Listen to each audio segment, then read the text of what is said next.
Good morning. My name is Michael McGinnis. I'm the coordinator of student success and family support with Washington County Public Schools.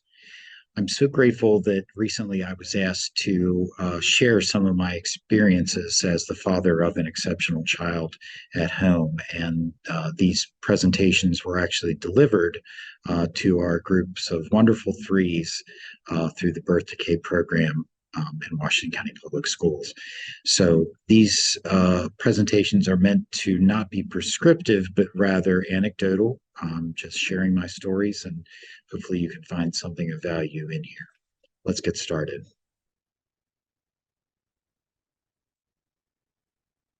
So, our first presentation is on toileting. So, in a lot of my presentations, I am going to include pictures and video of my own exceptional son, Gabriel. So, first thing, when contemplating the challenge of toileting, it's important to understand the challenges and how piled on the normal difficulties of neurotypical children, difficulties related to sensory sensitivities, coordination, communication, cognitive delays, and emotional factors all go into whether or not we are successfully moving towards independent pottying. There he is. I think it's important to create a supportive environment. So it's not really that apparent from the photo, but here Gabe is sitting underneath um, sort of the overhang of our kitchen counter, and it sort of made a little shadow there, and he kind of liked it because it was a little darker, but he was still out and about. So that's how we spent a lot of our time on the toddler potty. Building a toileting routine was really good for him because it established a consistent routine. And that's important because when he got into school, that came into play a lot more. Of course, you can ask to go to the bathroom when you need, but preschool in particular, we tried to they tried to often structure it around potty times. So you would need to sort of practice holding your bladder, a little bit more independence there than just letting it go, as they were used to doing. You can incorporate visual supports such as schedules or timers to aid understanding and provide predictability. So, like we tried the potty watches, and also aside from those, you could program them with reminder times that'll buzz to remind your little one to try to go sit on the potty. But you can also use a timer to kind of set a time limit on the potty, or a count down to potty time. In other words, set a 10-minute timer and say in 10 minutes, when the timer goes off, it's going to be potty time. That way you kind of remove yourself from any potential power struggle because you're not directing them to the toilet in an authoritative manner, but rather you're saying, like, hey, the timer went off, it's potty time. So just some food for thought there. Developing communication skills was very important for Gabe because what the most rudimentary form of communication to start usually is that those body signals, communicated physiologically, like holding oneself, rocking back and forth, or making a particular face when you needed to go potty. So um, from a very early juncture, we tried to always tell him what we were hearing him say even before he had the words to say it. In other words, Gabe, do you need to go potty? If we would catch him, making that face or rocking back and forth. So that was really important, I think, to kind of support his early communication, was to sort of interpret for him in a more advanced manner what he's trying to say.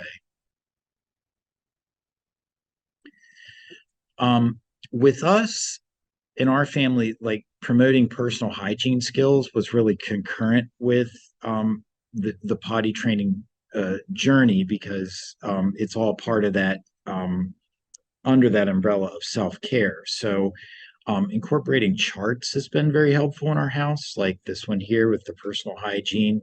Um, with all the basic ADLs, activities of daily life, brushing teeth, washing face, getting dressed, brushing hair, changing clothes, washing hands after potty, using tissues, cleaning ears, and brushing teeth before bed. Um, those can be really effective for young people who are more visually centered, like my boy is. Using assistive devices and supports. Now, for mobility, there is a ton out there that you can get and sort of to adapt your home around the needs of your exceptional child. Like there's all kind of handlebars, guide rails that, that you can get. I would just refer you to any kind of disability supply catalog. Lakeshore is a good one. That has a lot of products in there. But as far as like our challenge was getting him to stay on the potty so as to successfully use it before deciding to get up. And so that's when we brought in the iPads there. And you can see him taking 10 minutes of iPad time while sitting on the potty. We found that was pretty useful. Addressing sensory challenges. So I have a video clip here where he had just used the potty, and we wanted to really give as much reinforcement of that as possible. So he loves that warm towel feeling after a bath and to be wrapped up. And also, when we make really big deals about things with high pitched voices, hooray! So here's just a little clip I wanted to share. Today is April 18th, 2018, and Gabe just peed in the potty. Yay! What did you just do? Are you proud? So yay! So yay! Yay! So back here, when mommy says, yay, Gabe puts his hands up over his face. That's one of his, they call them stereotypical behaviors, stimming. When excited, he will clench up a little bit. And that's taken different iterations over the years. And that too, that behavior we tried to um, modulate as going forward. In other words, we would used to say, Gabe, are you excited? And then that way he could be encouraged to express that more verbally than to be sitting there uh, uh, moving his fingers about in perhaps an odd way. So there's three social stories that accompany this. I'll just click this one here. Social stories are one of those things that I used to think before I really gave them a chance that they were cliche, but it's really a good tool to use. So the idea is to read this social story with your child and eventually have them start reading it if you continue to need to progress down that pottying journey. Going pee in the potty is fun. If I go pee in that potty, then that makes mommy and daddy happy too. When I need to go potty, I feel pressure in the bottom of my tummy.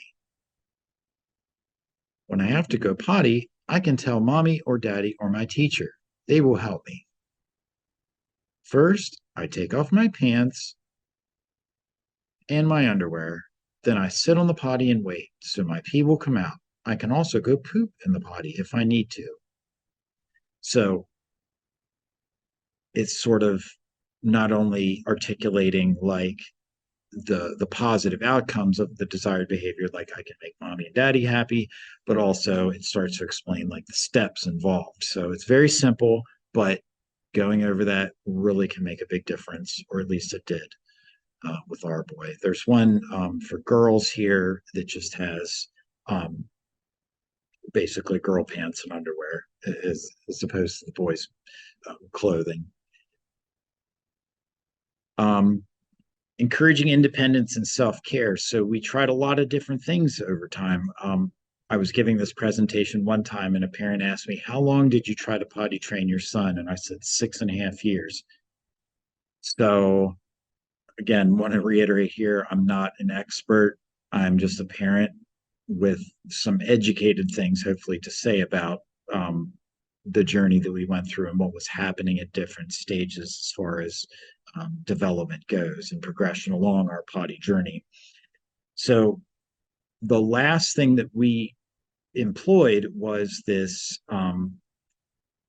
wetness sensor. It in this photo here, you can see it velcroed to his arm. It's a little unit with a wire that connects into the underwear with a moisture sensor on it. So when it senses moisture, it will actually vibrate. And that product is called the Dry Easy. You can find it on Amazon. It's $30 the last time I checked, $29.99.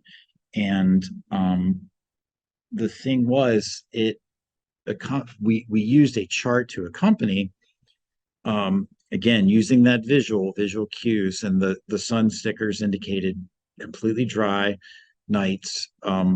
The partially cloudy skies were slightly wet, and the stormy skies, of course, were wet. So we found at the age of eight that Gabriel started to say, I don't want to wear this thing in my arm. He found the vibration annoying. You can also set it to an audio alarm, but he said, I want to get this thing off my arm. And so we said, okay, you want to stop wearing that? Then you need to give us 2 dry nights. And sure enough, he did. So ever since, he has held his pee pee and poo poo overnight, and we've finally gotten to a level of independence. And I'm so grateful for that after all this time. Also, don't be afraid to seek collaboration with professionals. We got a lot of great guidance from occupational therapists and exercises to do with him. For a long time, he was doing an exercise where they would use 2 little inflated balloons, and then they would put some brown tempera paint on it, and he would practice wiping that off to mimic the action of self-care and self-cleaning after a poo. Speech language pathologists too gave us clues as to what types of language to use in different stages in his development, like how to guide him to understand what our expectations were for him to try to use the body independently. So don't be afraid to reach out to professionals. Your doctor can be helpful. Absolutely. So concurrent with him mastering nighttime dryness, just very, very recently, we came into another problem where he would wake up before 4 o'clock in the morning. No matter how late we put him to bed, he's always up before 4. And that was a problem because there were people in the house that still needed to get some rest at 4 in the morning. So we made this, put it on his bedroom door, our bedroom door, and the fridge. And it says, if I wake up before 4, then I have some things I can do. I can read a book quietly. I can play with my toys quietly. I can get a drink from the fridge if I'm thirsty. I can go to the bathroom if I need to. If I wait until 4 and do not wake anyone up, then I can get my breakfast and use my iPad. If I go into mommy or daddy's room and wake mommy or daddy up before 4 o'clock, then I cannot use my iPad for 30 minutes after mommy or daddy wakes up. If I wake Alora, his sister, up because I'm too loud, then I cannot use my iPad for 30 minutes after mommy or daddy wakes up. And by and large, he has adhered to this. So again, very grateful. So I'll just end by sharing this. I kind of put this slide at the end of all my presentations, but it's just a 4-part series that I did about building things at home for an exceptional child. And let's see, I'll just try to do the first one real quick and we'll speed it up.